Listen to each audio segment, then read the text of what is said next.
Dahulu ada suatu kerajaan di mana seorang rajanya adalah orang yang sangat bijaksana. Ia dikenal oleh para menterinya sebagai orang yang sangat dermawan dan suka memberikan hadiah. Ketika sang raja menuliskan sesuatu, para menterinya pasti mengingatnya sebagai pemberian hadiah. Suatu hari datanglah seorang tamu. Ia memberikan ceramah di istana tersebut dan berkata, "Berbuat baiklah engkau dimanapun engkau berada, sungguh orang jahat akan dihentikan oleh kejahatannya sendiri." Mendengar ucapan tersebut, sang raja sangat takjub, sehingga hari itu pula si Fulan yang memberikan ceramah tadi diberikan hadiah yang luar biasa. Namun salah satu menteri dari kerajaan tersebut yang sudah mengabdi sangat lama merasa, kok selama ini saya tidak pernah diberikan hadiah. Hari itu pula dia merasa iri. Apa yang akan dia lakukan? Assalamualaikum warahmatullahi wabarakatuh. Alhamdulillahilladzi hadana lihadza wa ma kunna linahtadiya laula an hadana. Asyhadu an la ilaha illallah wahdahu la syarikalah wa asyhadu anna Muhammadan abduhu wa rasuluh. Allahumma shalli wa sallim wa barik ala nabiyyina Muhammadin wa ala alihi wa ashabihi ajmain. Jemaah yang berbahagia, kita lanjutkan cerita tadi. Sang menteri yang sudah mengabdi lama merasa iri terhadap si Fulan. Maka ketika si Fulan pulang, ia berbisik kepada sang raja, "Wahai tuan raja, sungguh si Fulan itu kemarin saya mendengar langsung bahwa kata si Fulan, mulut sang raja itu bau." Lalu sang raja kaget, "Bagaimana mungkin saya mempercayai omongan? Tuan raja, besok undanglah si Fulan kemari. Lihatlah gerak-geriknya. Ketika dia berbicara, pasti dia akan menutup hidung dan mulutnya." "Baiklah, besok undanglah si Fulan." Hari itu sang raja percaya dengan omongan sang menteri.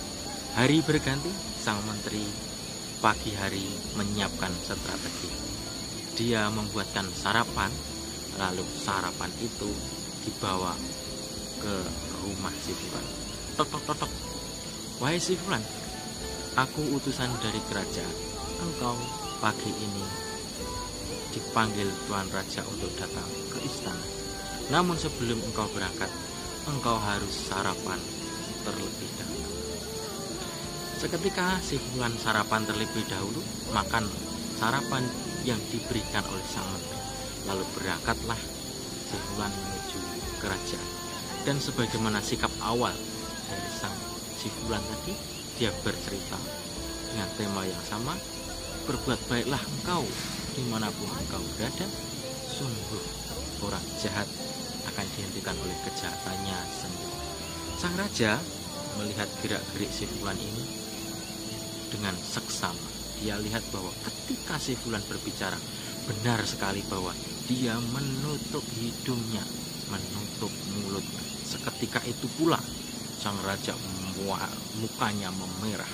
Dia marah luar biasa. Dia mengambil secarik kertas lalu menuliskannya.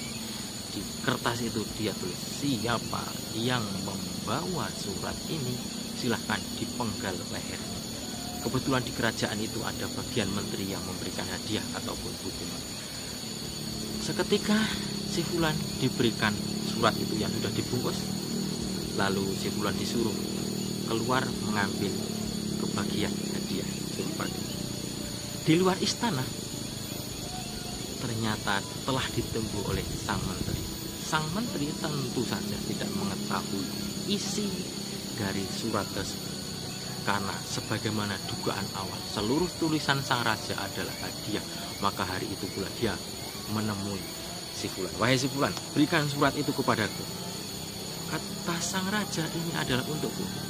"Tidak, itu adalah untukku." Maka seketika diberikanlah oleh si Fulan kepada sang menteri. Sang menteri merasa kegirangan, dia bahagia sekali, lalu pergi menuju ke tempat pengambilan hadiah. Si Fulan pulang ke rumahnya. Tibalah sang menteri tadi di tempat pengambilan hadiah, lalu diberikanlah secarek surat itu, lalu dibaca. Siapa yang membawa surat ini, silahkan dipenggal lehernya. Bagaimana mungkin? Sang menteri mengelak.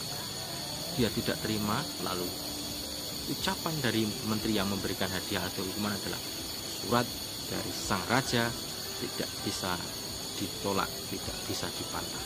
Hari itu pula berakhirlah riwayat kehidupan sang menteri. Jamaah yang berbahagia, kita lanjutkan. Suatu ketika sang raja sedang jalan-jalan ke pasar, dia melihat kerumunan, lalu mendengar ucapan, berbuat baiklah engkau dimanapun engkau berada.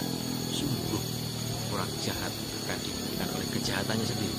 Mendengar ucapan itu, sang raja merasa tidak asing dengan ucapan itu. Lalu dia memecah keramaian, lalu menemui sumber suara, lalu kaget dengan luar biasa. Wahai si Fulan, bukankah engkau telah mati?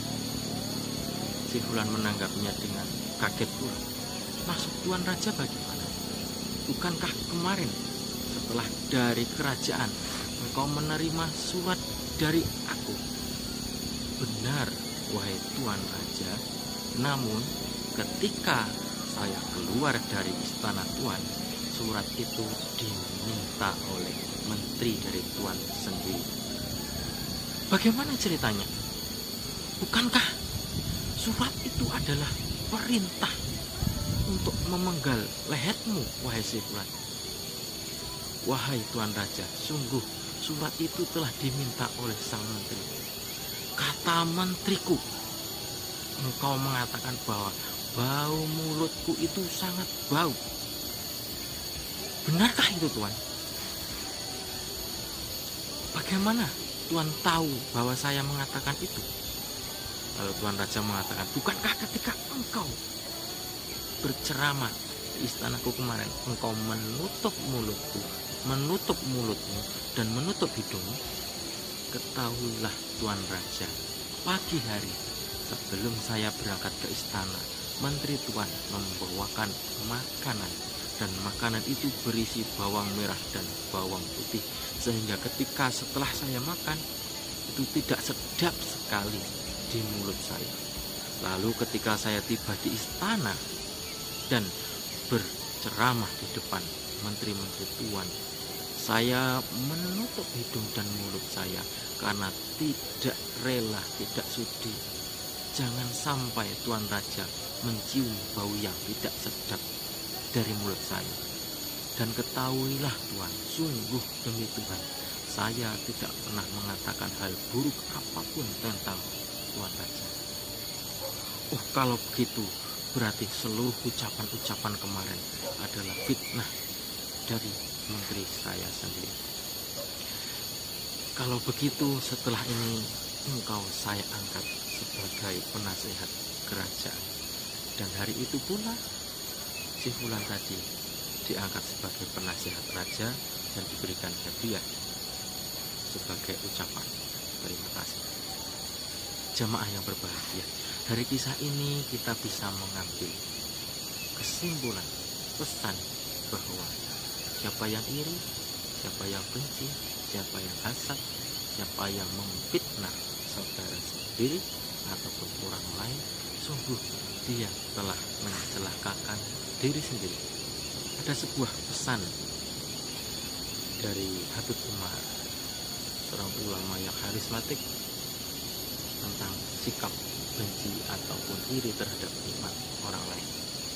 Siapa yang membenci kenikmatan orang lain, berarti dia membenci kenikmatan yang dikehendaki Allah, dan itu perbuatan memusuhi Allah. Barangkali demikian yang dapat kami sampaikan, kurang lebihnya mohon maaf. Wallahul muwaffiq, wallahu a'lam bishawab. Assalamualaikum warahmatullahi wabarakatuh.